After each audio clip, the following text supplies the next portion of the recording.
tem indicação e utilização para doenças que têm um nível de complexidade um pouco maior, que aí cai na linha de cuidado de uma atenção secundária, né, para que o recurso que financia hoje o componente básico possa financiar também os medicamentos para as linhas de cuidado da média complexidade, né, assim como a nova definição, o novo arranjo do componente de atenção de dispensação excepcional, a partir de uma responsabilização por entes, né, federal, estadual e municipal, a partir de doenças elencadas e que a linha de cuidado daquela doença parte de uma prescrição ou de um produto do âmbito da atenção básica, fique sob responsabilidade do gestor municipal, desonerando o componente de dispensação excepcional de produtos que custam 14 centavos e que tem só a abertura de um processo administrativo custa muito mais do que isso.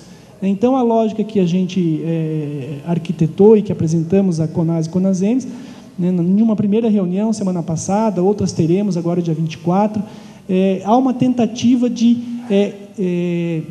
ampliar a cobertura, né, no ponto de vista das linhas de cuidado, caminhando para doenças da média complexidade, agora entendendo também que o que a gente chama de média complexidade é um mundo, né, é uma coisa inimaginável que a gente possa dar conta. Não vamos dar conta, mas pelo menos naquilo que há grande pressão do ponto de vista de demandas judiciais, daquilo que já tem evidências científicas comprovadas, que tem análise de custo-efetividade, que garantem a incorporação com, inclusive, racionalidade do próprio sistema, é isso que a gente está propondo, né? Então, imagino que em outros momentos o próprio CONAS, o CONASEMES vão pautar essa discussão em fóruns específicos, estaremos juntos para estar esclarecendo, inclusive, aprimorando a ideia, né? E aqui uma fala que foi feita também sobre a questão da RENAME, né, a questão de como que ela se incorpora nos serviços, como que ela é um instrumento para gestão e planejamento, como que ela é um instrumento para o exercício do cotidiano do prescritor.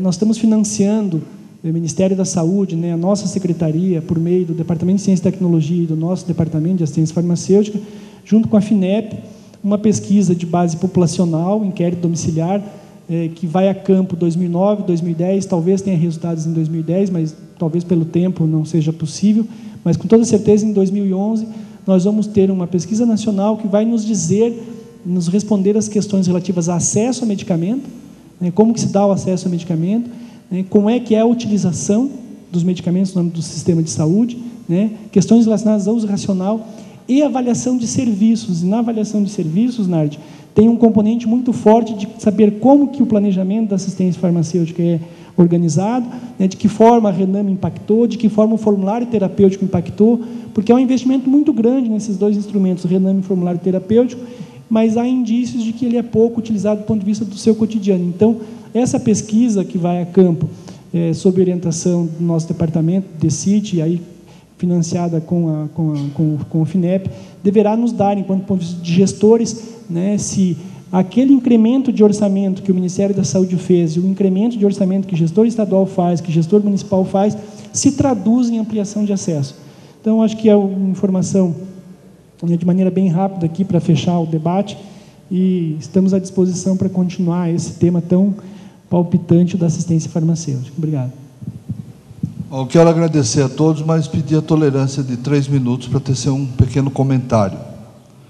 A vida de um gestor de saúde é sair de manhã com uma agenda e terminar o dia sobrevivendo àquela agenda não realizada, tendo feito ela e outras tantas, conforme as pressões que ele vai sofrendo. E ser gestor de saúde é administrar um contencioso sempre, entre as vicissitudes e as necessidades. Apesar da escassez de recursos, eles sempre crescem. Não sei se vocês repararam que nem se falou aqui dos recursos que se gastam com o pagamento das internações pelos sistemas de médias calculadas, né? Onde a gente tem ali também um percentual que é significativo, que remunera insumos, especialmente medicamentos, na reparação de doenças de pacientes sob vigilância individual internados. Bem, essas contingências nós não as escolhemos, elas são determinadas por múltiplos fatores. As vicissitudes, às vezes nós as escolhemos, outras vezes a gente inventa novas necessidades, né? E uma característica fundamental do capitalismo é transformar tudo em coisa, transformar tudo em mercadoria. E assim, a cada ai, a cada reclamo, a cada sintoma, se pode oferecer algo que seja comerciável e que possa atribuir valor e colocar as pessoas diante da sua verdadeira necessidade ou de uma pseudo-necessidade. O que eu acredito que a contribuição do Ministério, dos secretários estaduais, dos secretários municipais trouxe aqui, foi reeditar para nós, né, recolocar esse cenário de um contraditório permanente e inesgotável. E teve a felicidade, doutor Barradas, de propor uma antecipação do crescimento do gasto. Se vocês observaram, em 2003, o gasto contabilizado pelo Ministério da Saúde era de 2 bilhões. Agora, decorridos 6 anos, é de 6 bilhões. É o triplo. Se em 2003 tivéssemos pensado, conseguiu convencer a todos de aprovar a CPMF, no fim do ano ele devia 1 bilhão e 800 milhões, que ele comprometeu-se a pagar no fio do bigode, e deixou o cargo de ministro, porque na ocasião a Fazenda e o Planejamento não liberaram o recurso, que tiveram que liberar depois para o doutor Carlos Albuquerque pagar. Então, o que eu penso que pode ser de uma proporção incomensurável, pode ser medido antes por uma projeção ousada, é verdade, mas corajosa e determinada, de dizer o seguinte: se nós gastamos 6 hoje, vamos gastar 10 daqui a 2 anos, então o que nós vamos fazer com esses 4, não no vermelho, os 4 no azul, que nós vamos ter na mão, para exigir o mercado a obedecer o que nós queremos. Se vocês pensarem bem, não é só na assistência farmacêutica. Em toda a prática de saúde pública nossa, o crescimento é inexorável, sempre cresce, mas sempre no vermelho. Estamos sempre passivamente subordinados às determinações de variáveis que nós não podemos determinar.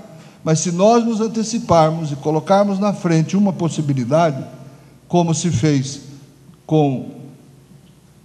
da ocasião em que se determinou remunerar o que custasse o tratamento do coquetel, a gente passou a determinar a política de antirretrovirais, não é verdade?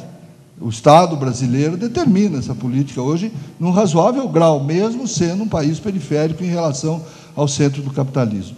Então, eu espero que essa reflexão compartilhada com os municípios, com os estados e com o Ministério possa trazer um entusiasmo nessa perspectiva. Vamos definir que nós vamos gastar mais tanto, mas esse mais tanto nós vamos gastar não pressionado por judicialização, por expedientes diversos e, acima de tudo, por reificação de uma prática ética que se justifica por atender a singularidade de cada um, mas, na verdade, reforça a relação privada entre o médico e seu paciente. Se não fosse assim, esses produtos que aparecem na televisão não diriam no fim: se não der certo, procure o seu médico, né?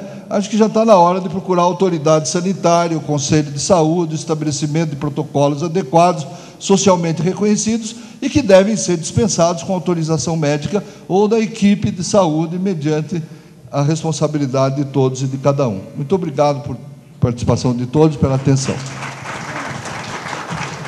Apenas um aviso rápido: o almoço é servido no restaurante na saída do corredor aqui, e nós conseguimos renegociar com o hotel. O check-out poderá ser feito até às 15 horas, não mais até às 14h30. Tá? Mas nós pedimos a todos, por gentileza, que alimentem-se e façam seu check-out o mais rapidamente possível, porque a previsão de reinício continua às 14h30.